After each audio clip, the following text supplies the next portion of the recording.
សួស្តីអ្នកទាំងអស់គ្នាស្វាគមន៍មកកាន់ការបង្រៀនពីរបៀបនៃការបង្កើតលេខកូដទំនិញតាម supplier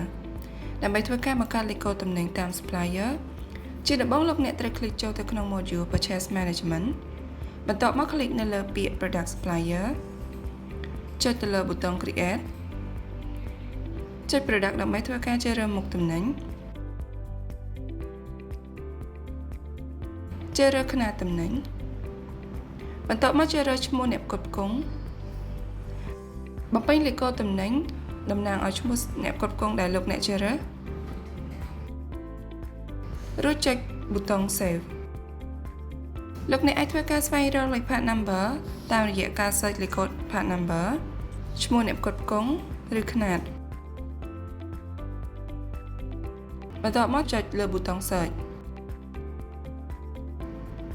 លោកអ្នកក៏អាចធ្វើការចុចទៅលើសញ្ញារូបប៊ិចដើម្បីធ្វើការកែព័ត៌មានឬចុចសញ្ញាធុងសំរាមដើម្បីធ្វើការលុបចេញ